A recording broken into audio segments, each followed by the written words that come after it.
ಚಂದ್ರಮೌಳಿಯನ್ನು ಪರೀಕ್ಷಿಸಿದ doctor ಚಿಂತ್ಸೋ ಅಗತ್ಯ ಇಲ್ಲ. ಅರ್ಜುನ್ ಒತ್ತಡ ಹೆಚ್ಚಾಗಿ ತಲೆ ಸುತ್ತಿದೆ. ಅವರಿಗೆ ಕಡಿಮೆ ರಕ್ತದೊತ್ತಡ ಕೂಡ ಇದೆಯಲ್ವಾ, ಅದಕ್ಕೆ ಇಷ್ಟು ಹೊತ್ತು ಪ್ರಜ್ಞೆ ಇರಲಿಲ್ಲ.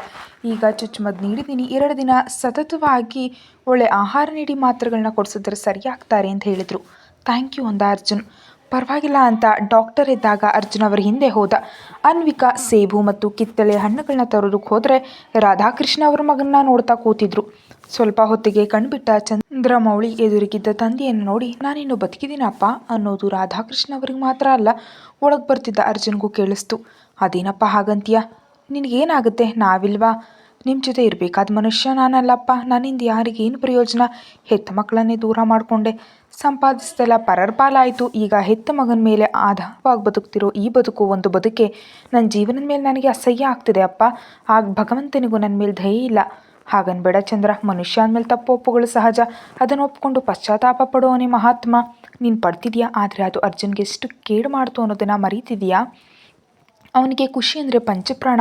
ಅಂಥ ಮಗುವನ್ನು ದೂರ ಮಾಡಿಕೊಂಡು ಹೆಂಡತಿಯನ್ನು ಬಿಟ್ಟು ಎಷ್ಟು ನರಕ ಅನುಭವಿಸ್ತಾ ಅಂತ ಯೋಚಿಸು.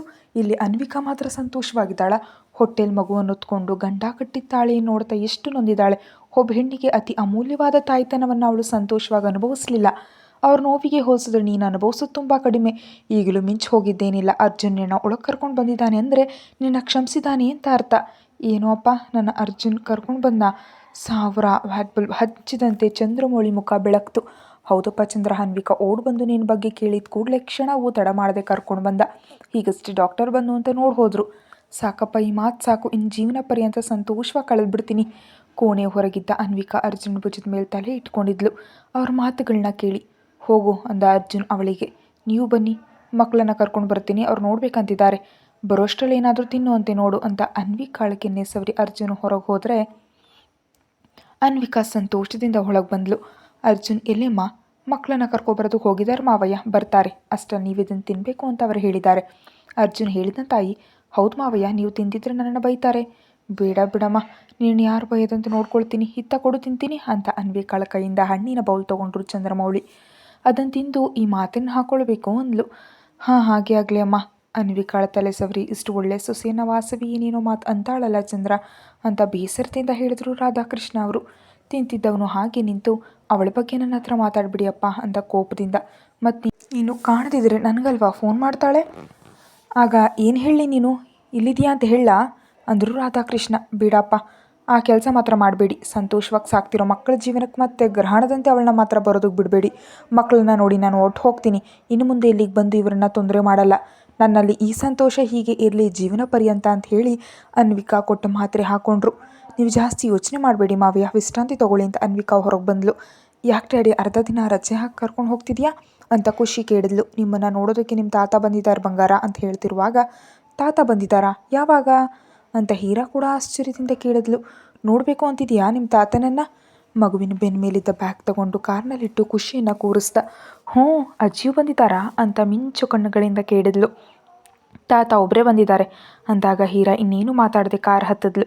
ಮನೆಗೆ ಯಾವಾಗ ತಲುಪ್ತೀವಿ ಅಂತ ಕಾತರದಿಂದ ಕಾಯ್ತಿದ್ಲು. ಕಾರಣ, ತನ್ನ ಮಮ್ಮಿ ಬಗ್ಗೆ ತಾತನ ಕೆಲವು ಪ್ರಶ್ನೆಗಳನ್ನ ಕೇಳಬೇಕಂತ. ವಿನಯ್ ಮಗುವನ್ನು ಡಾಕ್ಟರ್ ಹತ್ರ ತೋರಿಸಿ ಮನೆ ಕರೆತರೋ ಅಷ್ಟರಲ್ಲಿ ಮಧ್ಯಾಹ್ನವಾಯಿತು. ಮೈಥಿಲಿ ಕೋಪದಿಂದ ಇರ್ಬೋದು ಅಂದ್ಕೊಂಡವನಿಗೆ ಆಕೆ ತನ್ನ ಅಕ್ಕನ ಜೊತೆ ನಗ್ತಾ ಮಾತಾಡ್ತಿರೋದು ದೊಡ್ಡ ಆಘಾತವೇ ನೀಡಿತು. ಅವಳಿಗೆ ಮಧ್ಯಮ ವರ್ಗದ ಜನರ ಕಂಡ್ರೆ ಆಗ್ತಿರಲಿಲ್ಲ. ಅಂಥವಳು ಹೀಗೆ ಹೇಗೆ ಬೆರೆತು ಹೋದ್ಲು ಅಂತ ಯೋಚಿಸ್ಲೇ ಮಗುವಿನೊಂದಿಗೆ ಬಂದ. ವಿನಯ್, ಡಾಕ್ಟರ್ ಏನು ಹೇಳಿದ್ರಪ್ಪ? ವೈರಲ್ ಫೀವರ್ ಅಕ್ಕ, ಭಯಪಡೋ ಅಗತ್ಯ ಇಲ್ಲ. 4 ದಿನ ಒಳ್ಳೆ ಊಟ ಹಣ್ಣುಗಳನ್ನ ಕೊಟ್ಟರೆ ಸರಿ ಆಗ್ತಾಳೆ. ಈ ವಾರ ಶಾಲೆ ಕಳಿಸ್ಬೇಡ ಅಂದ. ಸರಿ, ಕೈಗ ತೊಳ್ಕೊಂಡು ಬಾ, ಊಟ ಮಾಡೋಣ ಅಂದ್ಲು. ಇಲ್ಲಕ್ಕ, ನಮ್ಮ ಕೆಲಸ ಇದೆ, ಹೋಗಬೇಕು ಅಂತಿದ್ದವನನ್ನು ತಡೆದು, ನಿಮ್ಮ ಅಕ್ಕನ ಬೇಳೆ ಸಾರು ತುಂಬ ಚೆನ್ನಾಗಿದೆ ವಿನಯ್, ತಿನ್ನು, ನಾನು ತಿಂದೆ ಅಂದ್ಲು ಮೈಥಿಲಿ. ಮತ್ತೆ ಆಘಾತಗೊಂಡ ವಿನಯ್, ನೀನಿಲ್ಲಿ ಅನ್ನ ತಿಂತಿದ್ಯಾ ಅಂತ ಕೇಳ್ದ. ಮೈಥಿಲಿ ಕೋಪದಿಂದ ನೋಡಿ, ನಾನು ಮನುಷ್ಯನಂತೆ ಕಾಣ್ತಿಲ್ವಾ ಅಂದ್ಲು. ಅದೆಲ್ಲ ಮೈಥಿಲಿ. ಹ್ಞೂ, ತಿಂದರೆ ಹೋಗೋಣ ಅಂತ ಮಗುವಿನ ಹತ್ರ ಬಂದು ಅವಳ ಹೆಸರೇನು, ಯಾವ ಶಾಲೆ ಅಂತ ಮಾತಾಡ್ತಿದ್ಲು. ಬಾರಪ್ಪ ಅಂತ ತಮ್ಮನನ್ನು ಎಳ್ಕೊಂಡು ಹೋಗಿ ಊಟ ಬಡಿಸಿದ್ಲು ವಿನಾಯಕ್ಕ. ಅವಳು ನಿನ್ನ ಜೊತೆ ರಫಾಗಿ ಮಾತಾಡ್ತಿಲ್ವಲ್ಲಕ್ಕ ಅಂತ ಅನುಮಾನದಿಂದ ಕೇಳ್ದ. ಇಲ್ಲಪ್ಪ, ಹಾಗೆ ಯಾಕೆ ಮಾತಾಡ್ತಾಳೆ ಅಂದಹಾಗೆ, ಅವಳು ನಿನ್ನ ಓನರ್ ಅಲ್ವಾ, ನೀನ್ಯಾಕೆ ಅವಳಿಗೆ ನೀನು ಅಂತೀಯಾ ಅಂತ ಕೇಳಿದ್ಲು. ಅವಳು ನನ್ನ ಬಾಸ್ ಆಗುವ ಮುನ್ನ ಕ್ಲಾಸ್ಮೇಟ್ ಅಕ್ಕ, ಈ ಸ್ನೇಹದಲ್ಲಂದೆ ಅಷ್ಟೇ. ಅವಳಿಗಿಂತ ಮಧ್ಯಮ ವರ್ಗದ ಮನೆಗಳು ಇಷ್ಟ ಆಗಲ್ಲ. ಅವಳು ತುಂಬ ಶ್ರೀಮಂತಳು ಅಂದ. ಹೌದಾ, ನನಗೇನು ಆಗ ಅನ್ನಿಸ್ಲಿಲ್ಲ. ಸಾಧಾರಣವಾಗಿ ಮಾತಾಡಿದ್ಲು. ಅಡುಗೆ ಮಾಡ್ತಿರುವಾಗ ಆ ವಾಸನೆ ಇಷ್ಟ ಆಗಿ ಅನ್ನ ಹಾಕು ಅಂತ ಅವಳೇ ಕೇಳಿದ್ಲು. ತಿಂದು ತುಂಬ ಚೆನ್ನಾಗಿದೆ ಅಂತ ಮೆಚ್ಕೊಂಡ್ಲು ಕೂಡ ಅಂತ ಹೇಳ್ತಿರುವಾಗ, ಹೋಗಲಿ ನಿನ್ನ ಏನು ಅಂದಿಲ್ವಲ್ಲ ಅದೇ ಸಂತೋಷ ಅಂತ ತಿಂದ ಮೇಲೆ ಜೇಬಿನಿಂದ ಸ್ವಲ್ಪ ಹಣ ತೆಗೆದ ಕನಿಗೆ ನೀಡ್ದ. ಬೇಡ ವಿನಯ್, ಮಗುವಿನ ಆಸ್ಪತ್ರೆಗೆ ನಿನಗೂ ಖರ್ಚಾಗಿರುತ್ತೆ, ಬಾಬಾ ಬಂದ ಮೇಲೆ ಆ ಹಣ ಕೊಟ್ಟು ಕಳಿಸ್ತೀನಿ, ಈಗೇನು ಬೇಡ ಅಂದ್ಲು. ಅದೇನಕ್ಕ, ಹಣದ ವಿಷಯ ಮಾತಾಡಬೇಡ, ಇಲ್ಲ ಅಂದರೂ ನನಗೆ ತಿಳಿಯದಂತೆ ಕೊಟ್ಟರೆ ಇದೇ ನಿನ್ನ ಜೊತೆ ಕೊನೆ ಮಾತು ಅಂತ ಬಲವಂತವಾಗಿ ಹಣವನ್ನು ಅವಳ ಕೈಗಿಟ್ಟು, ಮಗು ಜಾಗ್ರತೆ, ಏನಾದರೂ ಬೇಕಿದ್ರೆ ಫೋನ್ ಮಾಡು ಅಂತ ಹೊರಗೆ ಬರ್ತಿದ್ರೆ ಮಗುವನ್ನು ಎತ್ಕೊಂಡು ಬಾಗಿಲು ಬಳಿ ಮೈಥಿಲಿ ಇದ್ಲು. ಧನ್ಯವಾದ ಅಂತ ಮಗುವನ್ನು ತಗೊಂಡು, ವಿನಯ್ ಅಕ್ಕ, ನಿಮ್ಮ ಆತಿಥ್ಯಕ್ಕೆ ಮತ್ತು ಊಟಕ್ಕೆ ಮಗುವಿಗೆ ನಾನು ಕೊಡ್ತಿರೋ ಉಡುಗೊರೆ ಅಂತ ಸ್ವಲ್ಪ ಹಣ ಮಗುವಿನ ಕೈಗಿಡಲು ಹೋದಾಗ ವಿನಯ್ ಮೈಥಿಲಿಯ ಕೈ ಹಿಡಿದು ತಡೆದ. ಕೆಳ ಮಹಡಿಯಲ್ಲಿ ಕಾರು ನಿಲ್ಲಿಸ್ತಿದ್ದಂತೆ ಮಿಂಚಿನಂತೆ ಇಳಿದ ಹೀರಾ ಕಾಲಿಗೆ ಚಕ್ರ ಕಟ್ಕೊಂಡಂತೆ ಲಿಫ್ಟ್ ಕಡೆ ಓಡಿದ್ಲು. ಖುಷಿಯನ್ನು ಎತ್ಕೊಂಡು ಇಬ್ಬರು ಬ್ಯಾಗ್ಗಳನ್ನ ಕೈಯಲ್ಲಿ ಹಿಡಿದು ಅರ್ಜುನ್ ಲಿಫ್ಟ್ ಹತ್ರ ಬರೋ ಅಷ್ಟರಲ್ಲಿ ಬಟನ್ ಒತ್ತಿದ್ಲು. ಯಾಕಷ್ಟು ಖುಷಿಯಾಗಿದೆಯಾ ಅಂತ ಅರ್ಜುನ್ ಕೇಳ್ದ. ನಂಗೆ ತಾತ ಇದ್ದಾರೆ ಅಂತ ತಿಳಿದು ಎಷ್ಟು ಸಂತೋಷ ಆಗ್ತದೆ ಗೊತ್ತಾ ಅಂದ್ಲು ಕಣ್ಣುಗಳಲ್ಲಿ ಹೊಳಪಿನೊಂದಿಗೆ. ಚಿಕ್ಕ ನಗುವಿನೊಂದಿಗೆ ಲಿಫ್ಟ್ನಿಂದ ಫ್ಲ್ಯಾಟ್ಗೆ ತಲುಪಿದ್ರು. ಅವರಿಗಾಗಿ ಊಟ ಸಿದ್ಧಪಡಿಸ್ತಿದ್ದ ಅನ್ವಿಕಾ ಹೀರಾ ಚಂದ್ರಮೌಳಿಯವರ ಕೋಣೆ ಓಡೋದನ್ನು ನೋಡಿದ್ಲು. ಹೇಳಿದ್ಯಾ ಅರ್ಜುನ್ ಕಣ್ಣುಗಳಿಂದಲೇ ಅನ್ವಿಕಾಳನ್ನು ಕೇಳ್ದ. ಹ್ಞೂ ಅಂತ ತಲೆ ಅಲ್ಲಾಡಿಸಿದ್ಲು. ಖುಷಿಯನ್ನು ಕೆಳಗಿಳಿಸಿದ ಅರ್ಜುನ್ ತಮ್ಮ ರೂಮಿಗೆ ಹೋದರೆ ಮಕ್ಕಳ ಹಿಂದೆ ಅನ್ವಿಕಾ ಹೋದ್ಲು. ಶಾಲೆಯ ಸಮವಸ್ತ್ರದಲ್ಲಿ ಚಂದದ ಮುಖದೊಂದಿಗೆ ಬಂದ ಹೀರಾ ಮತ್ತು ಅವಳ ಹಿಂದೆ ಪುಟಾಣಿ ಹೆಜ್ಜೆಗಳೊಂದಿಗೆ ಬಂದ ಖುಷಿಯನ್ನು ನೋಡಿದ ಚಂದ್ರಮೌಳಿ ಅವರ ಕಣ್ಣುಗಳು ಕ್ಷಣ ಕಾಲ ಅವರ ಮೇಲೆ ನೆಲೆ ನಿಂತವು. ಒಬ್ಬಳು ಮಗಳ ರಕ್ತದ ಪ್ರತಿರೂಪವಾದರೆ ಇನ್ನೊಬ್ಬಳು ಮಗನ ರಕ್ತದ ಪ್ರತಿರೂಪ.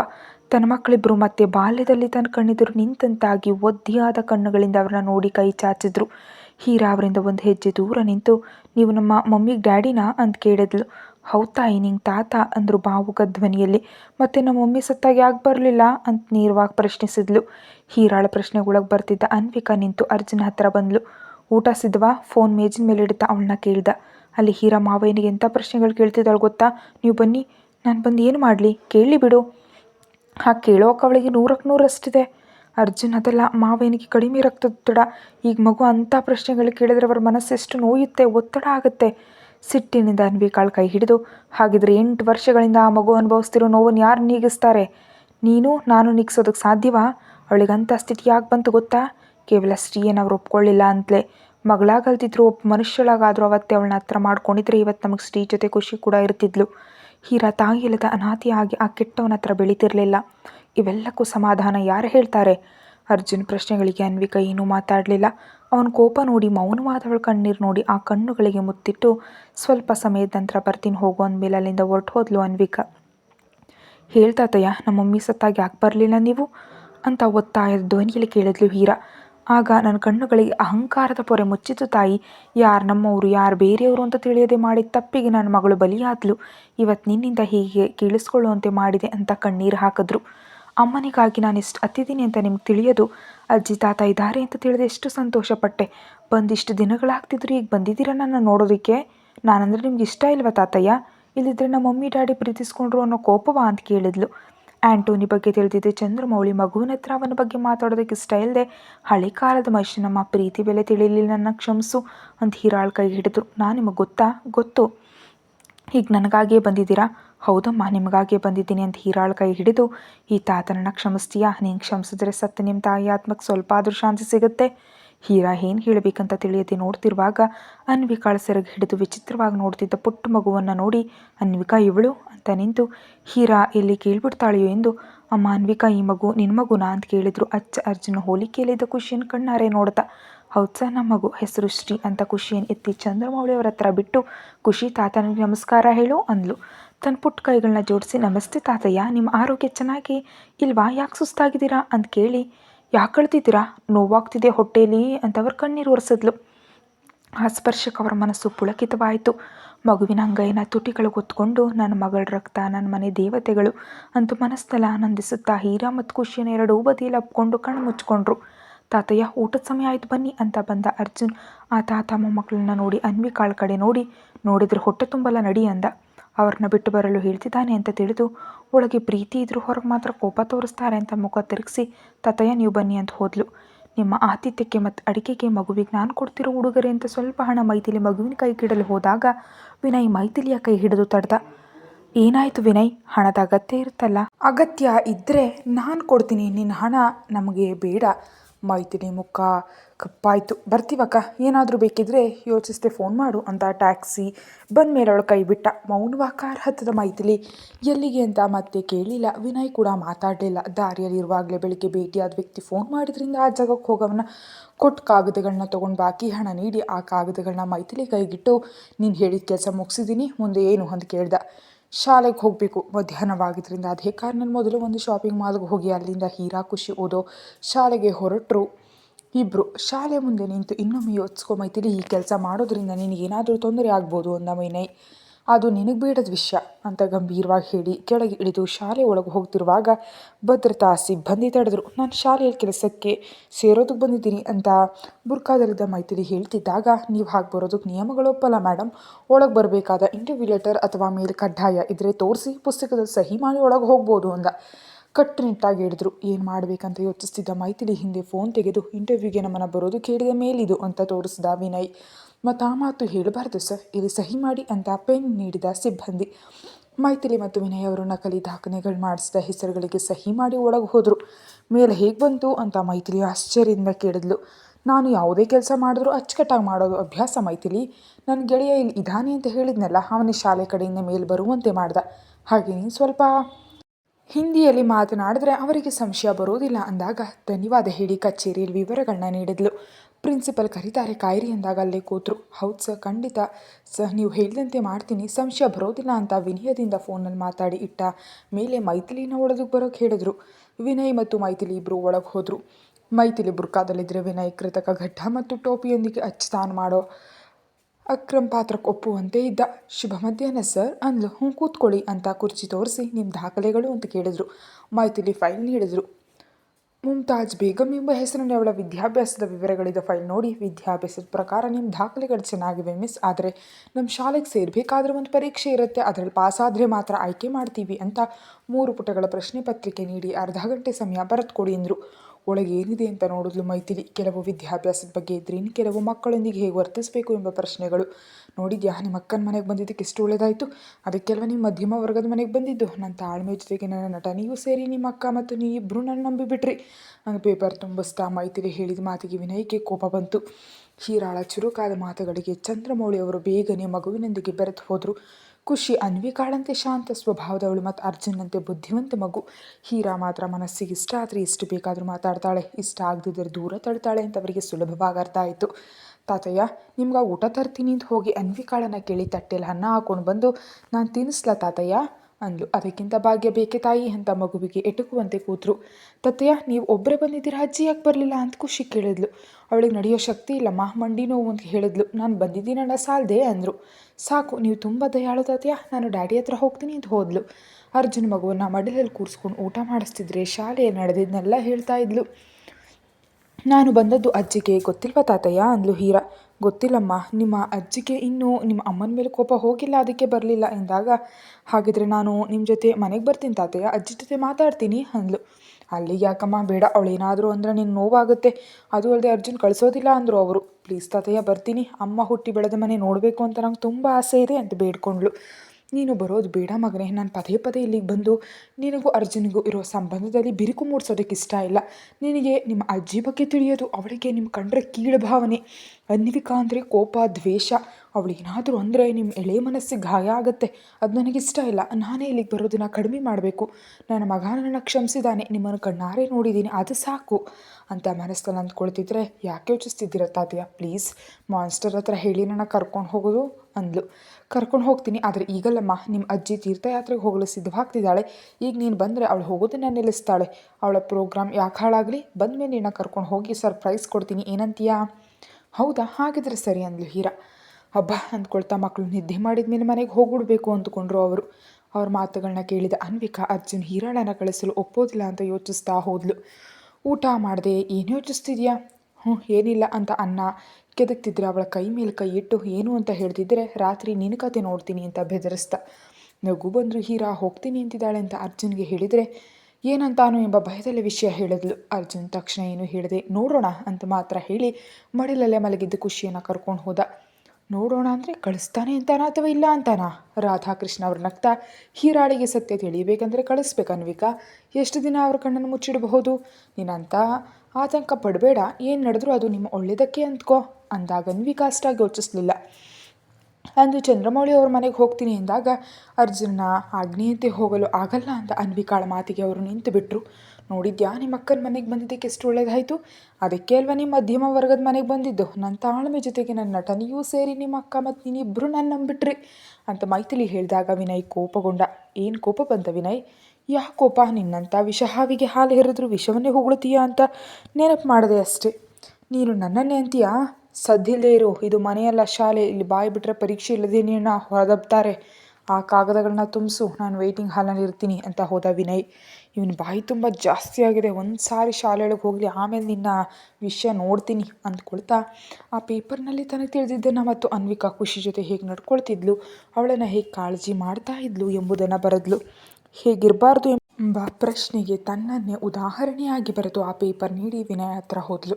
15 ನಿಮಿಷದ ನಂತರ ಪ್ರಿನ್ಸಿಪಲ್ ಕರೆದಿದ್ದರಿಂದ ಇಬ್ಬರು ಒಳಗೆ ಹೋದರು. ತುಂಬ ಚೆನ್ನಾಗಿದೆ ಮಿಸ್ ಮಮತಾಜ್, ನಿಮ್ಮ ಉತ್ತರಗಳೆಲ್ಲವೂ ಚೆನ್ನಾಗಿವೆ, ನಿಮ್ಮ ಸಾಮರ್ಥ್ಯವೂ ಚೆನ್ನಾಗಿದೆ, ನೀವು ಶಿಕ್ಷಕಿಯಾಗಿ ಆಯ್ಕೆಯಾಗಿದ್ದೀರಾ, ಅಭಿನಂದನೆಗಳು ಅಂತ ಹೇಳಿ ಯಾವ ಕೆಲಸಕ್ಕೆ ಸೇರ್ತೀರಾ ಅಂತ ಕೇಳಿದರು ಪ್ರಿನ್ಸಿಪಲ್. ನಂಬಲಾಗದ ಮೈಥಿಲಿ, ನಿಜವಾಗಿಯೂ ನಾನು ಆಯ್ಕೆಯಾದ್ನ ಸರ್ ಅಂತ ಮತ್ತೆ ಕೇಳಿದ್ಲು. ಹೌದು, ಅನುಮಾನ ಬೇಡ, ಇದು ಶಾಲೆ ಕೆಲಸಕ್ಕೆ ಸೇರೋ ಪತ್ರ. ಇದರಲ್ಲಿ ನಿಮ್ಮ ವಿವರಗಳನ್ನ ತುಂಬಿ ದಾಖಲೆಗಳ ಜೆರಾಕ್ಸ್ ಪ್ರತಿಯೊಂದಿಗೆ ರಿಸೆಪ್ಷನ್ನಲ್ಲಿ ನೀಡಿ ಅಂದರು. ಧನ್ಯವಾದ ಸರ್, ನನಗೆ ಯಾವ ಕ್ಲಾಸ್ ಕೊಟ್ಟಿದ್ದೀರಿ ಅಂತ ಕೇಳಿದ್ಲು. 1ರಿಂದ 5ನೇ ತರಗತಿಯವರೆಗೆ ಪಾಠ ಮಾಡಲು ನೀವು ಅರ್ಹರಾಗಿದ್ದೀರಾ, ವಿಷಯ ಇಂಗ್ಲೀಷ್ ಅಂದರು. ತನ್ನ ಯೋಜನೆ ಯಶಸ್ವಿಯಾಯಿತು ಅಂತ ಒಳಗೆ ಸಂಭ್ರಮಿಸಿದ ಹೊರಗೆ ಮಾತ್ರ ಸಣ್ಣ ನಗುವಿನೊಂದಿಗೆ ಸರಿ ಸರ್, ನಾಳೆ ಬರ್ತೀನಿ ಅಂತ ಹೇಳಿ ಮೈಥಿಲಿ ಹೊರಟು ಹೋದ್ಲು. ಅವರು ಕಾಂಪೌಂಡ್ ದಾಟಿದ ಮೇಲೆ ಅರ್ಜುನ್ಗೆ ಫೋನ್ ಮಾಡಿದ್ರು ಪ್ರಿನ್ಸಿಪಲ್. ಅವರು ಫೋನ್ ಎತ್ತಿದ ತಕ್ಷಣ ಸರ್, ನೀವು ಹೇಳಿದಂತೆ ಆ ಹುಡುಗಿಯನ್ನು ಆಯ್ಕೆ ಮಾಡಿದ್ದೀನಿ ಅಂತ ಹೇಳಿದ್ರು. ಧನ್ಯವಾದ ಪ್ರಿನ್ಸಿಪಲ್. ಅರ್ಜುನ್ ಮುಖದಲ್ಲಿ ಒಂದು ವಿಜಯದ ನಗು ಮೂಡಿತು. ಆ ರಾತ್ರಿ ಮಕ್ಕಳು ಅರ್ಜುನ್ ಮತ್ತು ಅನ್ವಿಕಾ ಒಂದೇ ಕೋಣೆಯಲ್ಲಿ ಮಲಗಿದ್ರೆ ಇನ್ನೊಂದು ಕೋಣೆಯಲ್ಲಿ ಚಂದ್ರಮೌಳಿ ಮತ್ತು ರಾಧಾಕೃಷ್ಣ ಅವರಿಗೆ ಹಾಸಿಗೆ ಸಿದ್ಧಪಡಿಸಿ ಮಾತ್ರೆಗಳನ್ನ ಮತ್ತು ಹಾಲನ್ನು ನೀಡ್ತಿದ್ಲ ಅನ್ವಿಕಾ ಬೆಳಿಗ್ಗೆ ಮಕ್ಕಳು ಹೇಳೋ ಮೊದಲೇ ನಾನು ಮನೆಗೆ ಹೋಗ್ಬಿಡ್ತೀನಿ, ಎದ್ದ ಮೇಲೆ ಅವರು ಬಿಡೋದಿಲ್ಲ. ಮಾವಯ್ಯ, ನಿಮ್ಮ ಆರೋಗ್ಯ ಸರಿಯಾಗೋವರೆಗೂ ಇಲ್ಲೇ ಇರಿ, ಎಲ್ಲಿಗೂ ಹೋಗಬೇಡಿ ಅಂದ್ಲು ಅನ್ವಿಕಾ. ಇಲ್ಲಮ್ಮ, ಇಲ್ಲಿರೋ ಅರ್ಹತೆ ನನಗಿಲ್ಲ, ಮಕ್ಕಳನ್ನ ನೋಡದೆ ನನಗೆ ಅಷ್ಟೇ ಸಂತೋಷ. ನಿಮ್ಮ ಜೀವನದಲ್ಲಿ ಇನ್ಯಾವುದೇ ತೊಂದರೆ ಬರಬಾರ್ದು, ಅದು ನನ್ನಿಂದಂತೂ ಬರಲೇಬಾರ್ದು. ನಿಮ್ಮ ಮಗನ ಆಜ್ಞೆ ಮಾವಯ್ಯ. ಅಷ್ಟೇ ಅಲ್ಲ, ಹೀರಾಳನ್ನು ನಿಮ್ಮ ಜೊತೆ ಮನೆ ಕರ್ಕೊಂಡು ಹೋಗೋದು ಕೂಡ ಹೇಳಿದ್ದಾರೆ ಅಂದಾಗ ಅವರಿಗೆ ನಂಬೋದಕ್ಕೆ ಸಾಧ್ಯ ಆಗಲಿಲ್ಲ. ಏನು ತಾಯಿ ಹೇಳ್ತಿದ್ಯಾ? ಹೌದು ಮಾವಯ್ಯ, ಹೀರಾಳ ಮನಸ್ಸಿನಲ್ಲಿ ಇನ್ನೂ ಕೆಲವು ಅನುಮಾನಗಳಿವೆ. ಅವೆಲ್ಲವೂ ಸರಿಯಾಗಬೇಕಂದ್ರೆ ಅವಳಿಗೆ ಸತ್ಯ ತಿಳಿಬೇಕು ಎಂಬುದು ಅವರ ಉದ್ದೇಶ. ಆದರೆ ಅನ್ವಿಕಾ, ಹೀರಾಳ ಮನಸ್ಸು ತುಂಬ ಮೃದುವಾದದ್ದು, ನಡೆದದ್ದು ತಿಳಿದ್ರೆ ತಡೆದುಕೊಳ್ಳಲ್ಲಮ್ಮ. ಅವಳು ನೀವು ಅಂದ್ಕೊಂಡಷ್ಟು ದುರ್ಬಲ ಹುಡುಗಿಯಲ್ಲ ಮಾವಯ್ಯ, ತುಂಬ ಗಟ್ಟಿಗಿತ್ತಿ. ನಿಮ್ಮ ಮಗನೇ ಹೇಳಿದ ಮೇಲೆ ನಿಮ್ಗೆ ಯಾಕೆ ಭಯ? ನೆಮ್ಮದಿಯಾಗಿ ನಿದ್ದೆ ಮಾಡಿ ಅಂತ ಹೇಳಿ ಹೋದರು ಅನ್ವಿಕಾ. ಏನಪ್ಪ ಇದೆಲ್ಲ, ನನಗೇನೂ ಅರ್ಥ ಆಗ್ತಿಲ್ಲ. ಏನು ನಡೆದ್ರು ಒಳ್ಳೆಯದಕ್ಕೆ ಚಂದ್ರ, ಆತಂಕ ಪಡಬೇಡ. ಅರ್ಜುನ್ ಎಲ್ಲವನ್ನ ನೋಡ್ಕೊಳ್ತಾನೆ, ನೀನು ಗುಣಮುಖನಾದರೆ ನಾವು ಮತ್ತೆ ಆಫೀಸ್ಗೆ ಹೋಗೋಣ. ಅರ್ಜುನನಿಗೆ ವ್ಯಾಪಾರ, ಮನೆ, ಮಕ್ಕಳು ನೋಡೋದು ಕಷ್ಟ ಆಗುತ್ತೆ. ನಮ್ಗೆ ಸಾಧ್ಯವಾದಷ್ಟು ಸಹಾಯ ಮಾಡೋಣ, ಏನಂತೀಯ? ಸರಿಯಪ್ಪ, ಇನ್ನು ಮೇಲಾದರೂ ನಿಮ್ಮ ಮಾತು ಕೇಳ್ತೀನಿ ಅಂದರು ಚಂದ್ರಮೌಳಿ. ಮಕ್ಕಳು ಮಲಗದ ಮೇಲೆ ಅರ್ಜುನ್ ಪಕ್ಕದಲ್ಲಿ ಜಾಗ ಮಾಡಿಕೊಂಡ್ಲು ಅನ್ವಿಕಾ. ಮಕ್ಕಳು ಹೇಳ್ತಾರೆ ಹೋಗು ಅಂದನು ಪ್ರೀತಿಯಿಂದ ಹತ್ರ ಹೇಳ್ಕೊಳ್ತಾ. ಹೀಗೆ ಮಲಗಿದ್ರೇ ನಂಗೆ ನಿದ್ದೆ ಬರೋದು, ಏನು ಮಾಡಲಿ, ಅಭ್ಯಾಸವಾಗೋಗಿದೆ ಅಂದ್ಲು ತುಟಿ ಚಾಚ್ತಾ. ಅವಳ ಆಸೆ ಪೂರೈಸಿ ತಾನು ಎದೆ ಮೇಲೆ ಮಲಗಿಸ್ಕೊಂಡ ಅರ್ಜುನ್. ನಾಳೆ ಮೈಥಿಲಿ ಶಾಲೆಯಲ್ಲಿ ಕೆಲಸಕ್ಕೆ ಸೇರ್ತಿದ್ದಾಳೆ ಅಂತ ಹೇಳ್ದ. ಸಿಡಿಲು ಬಡಿದಂತೆ ನೋಡಿದ್ಲು ಅನ್ವಿಕಾ. ಏನು ಹೇಳ್ತಿದ್ದೀರಾ? ಆತಂಕ ಪಡಬೇಡ, ಮೊನ್ನೆ ಹೇಳಿದ್ದೀನಿ, ಮತ್ತೆ ಮತ್ತೆ ಪಾಠದಂತ ಹೇಳಲ್ಲ. ಮೈಥಿಲಿ ಶಾಲೆಗೆ ಸೇರಬೇಕು, ಅವಳು ಹೀರಾಳಿಗೆ ಹತ್ರ ಆಗಬೇಕು, ಅವಳು ಹೀರಾಳನ್ನು ಹೇಗೆ ಮರಳು ಮಾಡ್ತಾಳೆ ಅಂತ ನೋಡಬೇಕು. ಮಕ್ಕಳ ವಿಷಯದಲ್ಲಿ ಇನ್ನೊಮ್ಮೆ ನಾನು ಅವಕಾಶ ಕೊಡೋದಕ್ಕೆ ಇಷ್ಟಪಡಲ್ಲ, ಪ್ಲೀಸ್. ಯಾಕಿದೆಲ್ಲ? ಹೀರಾಳನ್ನು ಕೂರಿಸಿ ನಾವೇ ಸತ್ಯ ಹೇಳಿದರೆ ಯಾವ ಸಮಸ್ಯೆಯೂ ಇರೋದಿಲ್ವಲ್ಲ, ಯೋಚಿಸಿ ಅರ್ಜುನ್. ಅನ್ವಿಕಾಳ ಕಣ್ಣಲ್ಲಿ ಭಯ ಎದ್ದು ಕಾಣ್ತಿತ್ತು. ಮಾತಿನ ಮೂಲಕ ಅಲ್ಲ, ಕೆಲಸದ ಮೂಲಕ ಹೀರಾಳಲ್ಲಿ ಬದಲಾವಣೆ ಬರಬೇಕು. ಅವಳಿಗಾಗಿ ನಾವೆಷ್ಟು ತ್ಯಾಗ ಮಾಡಿದ್ದೀವಿ ಅಂತ ತಿಳಿಬೇಕು. ಅದನ್ನು ನಾವೇ ಹೇಳಿದರೆ ಅದು ನಮ್ಮ ಸ್ವಾರ್ಥದಂತ ಕಾಣುತ್ತೆ. ನಾನಿದ್ದೇನೆ, ನೋಡ್ಕೊಳ್ತೀನಿ. ಅನ್ವಿಕಾ ಗಲ್ಲ ಹಿಡಿದು ಬೇಡ್ಕೊಂಡ್ಳು.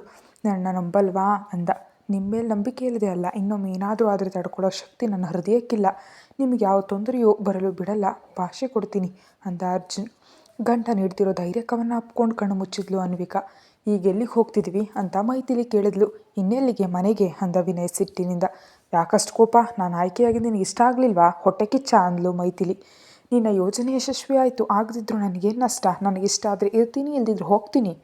ಹೌದಾ? ಇಲ್ಲಿಗೆ ಬಂದಾಗ ಹಣದ ಅಗತ್ಯ ಆಯಿತು, ಈಗಿಲ್ವಾ ನಿನಗೆ? ನೀನು ನಿಜವಾಗಿಯೂ ಹಣಕ್ಕಾಗಿ ಬಂದಿದೆಯಾ ಅಥವಾ ಈ ಹುಡುಗಿ ಕರೀತಿದ್ದಾಳೆ ಅಂತ ಬಂದಿದೆಯಾ? ವಿನಯ್ ಅವಳನ್ನ ಕೆಕ್ಕರಿಸಿ ನೋಡ್ದ. ನೀನೇನಾದರೂ ದೊಡ್ಡ ಸುಂದರಿ ಅಂದ್ಕೊಂಡಿದ್ಯಾ ಮೈಥಿಲಿ? ಖಂಡಿತ ಇಲ್ಲ. ನಿಜಕ್ಕೂ ನಿನ್ನಂಥ ಹುಡುಗಿಯನ್ನು ಹೇಗೆ ಇಷ್ಟಪಟ್ಟೆ ಅಂತ ನನಗೆ ಅರ್ಥ ಆಗ್ತಿಲ್ಲ ಅಂದ ವಿನಯ್. ವಿನಯ್, ನೀನು ತುಂಬ ಜಾಸ್ತಿ ಮಾತಾಡ್ತಿದ್ಯಾ. ನಾನು ಸಹಿಸ್ಕೊಳ್ತಿದ್ದೀನಿ ಅಂತ ಬಾಯಿಗೆ ಬಂದಂತೆ ಮಾತಾಡ್ತಿದೀಯಾ.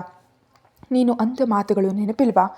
ನಾನು ಹಣಕ್ಕಾಗಿಯೇ ಬಂದಿದ್ದೀನಿ, ಆದರೆ ಮನಸ್ಸು ಅಂತ ಒಂದಿರುತ್ತಲ್ಲ, ಅದಕ್ಕೆ ನೋವು ಕೊಟ್ಟು ಈ ಕೆಲಸ ಮಾಡಬೇಕಾ ಅನ್ನಿಸ್ತಿದೆ. ಅದು ಮಕ್ಕಳ ವಿಷಯದಲ್ಲಿ. ಅವರೇನು ನಿನ್ನ ಸ್ವಂತ ಮಕ್ಕಳಲ್ಲ, ಸಂಬಂಧಿಕರು ಅಲ್ಲ. ಮತ್ತು ನಿನಗೆ ಯಾಕಷ್ಟು ನೋವು? ಕತೆ ಮುಂದುವರಿಯುತ್ತೆ. ಪ್ರತಿಲಿಪಿಯಲ್ಲಿ ಫಸ್ಟ್ ಅಪ್ಲೋಡ್ ಆಗುತ್ತೆ. ಓದಿ ಮತ್ತು ಲೇಖಕರನ್ನ ಫಾಲೋ ಮಾಡಿ. Thank you.